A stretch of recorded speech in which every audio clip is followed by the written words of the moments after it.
Since the early days of the Republic, we've had protests in this country, whether against higher taxes or wars or discrimination, or any number of injustices that people have felt.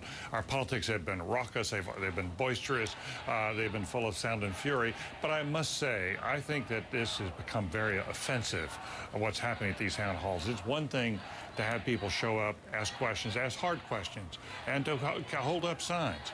That's their First Amendment right, freedom of speech. But they're denying the right of others to exercise their freedom of speech, to hear these members of Congress both ways, to ask the questions, and to get answers.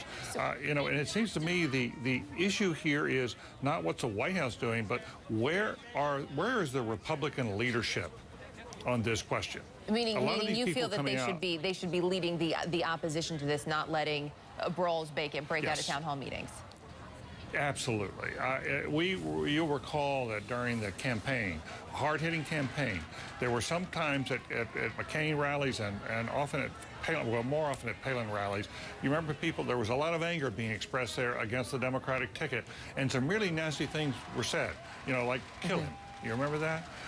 And eventually, John McCain spoke out against it. And it was the right thing to do, and he helped to quell that. And it does seem to me now that it's up to the Republicans, the conservatives, to say, and I think Mr. Scott had the right point, this needs to be civil, but they need, if they're going to help to stir people up, that's fine. But they now need to take responsibility for the people who are showing up and say, we've got a hand in this. We want to do this in a civil way. David, though, vote against the bill. But is there something more to this? Ahead. Is there something more to this than just I'm opposed to health care reform, or I'm opposed to some of the ideas that I've heard, or some of the things I think I understand? Because this seems to be a fairly large vocal opposition. Yes, there is, and I think it has roots in the campaign. It has roots in a group of people who do feel aggrieved, feel the country's gone off tracks, or unhappy with the election of Barack Obama. But we saw it in those rallies. I think that we saw it in these anti-tax, the Tea Parties earlier this year. We've seen it, perhaps a strain of this in the birther question, which has really questioned the legitimacy of Barack Obama. I don't see these health care protests as racist. Paul Krugman was, I think, trying to suggest that today in his column in the New York Times. Health care does go deep with people in this country, and it's a very fundamental issue. This touches a raw nerve. But I do think there's a relationship that goes back to some of the anger we've seen over the last year. And you mentioned earlier that the Republicans need to do more to speak out. Peggy Noonan today in the Wall Street Journal actually called the Democratic response stunningly crude and aggressive. She's making some specific references there to things said by Speaker Pelosi. But there is also some criticism when it comes to the Democrats. We called a number of lawmakers this afternoon and tonight, and not one of them would agree to come on this show and talk to us about why they were canceling town hall meetings, how they felt about these brawls. They wouldn't even discuss it. So do the Democrats need to step up a little bit, too, on their side?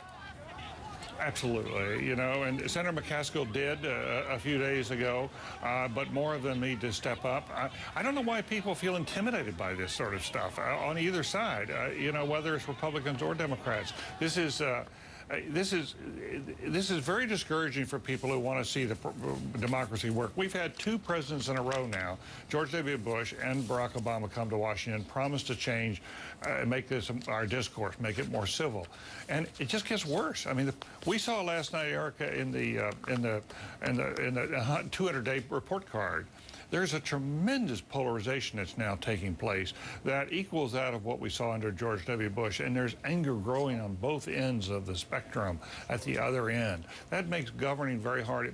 And the real question facing us as a people right now, are we a self-governing people or not? Can we face the large challenges we have as a country? And healthcare is clearly one of them. And I think this is putting democracy to a real test, and leaders on both sides need to step up and put an end to these disruptive, kind of brawling, physically violent sessions, so that Claire McCaskill had to cancel one next week because of fear of violence. Well, it'll be interesting to see what happens as the recess and then the town halls continue or not, depending on whether or not they're canceled. Just the beginning, I have a feeling. David Gergen, always a pleasure. Thank you. Thank you, Erica.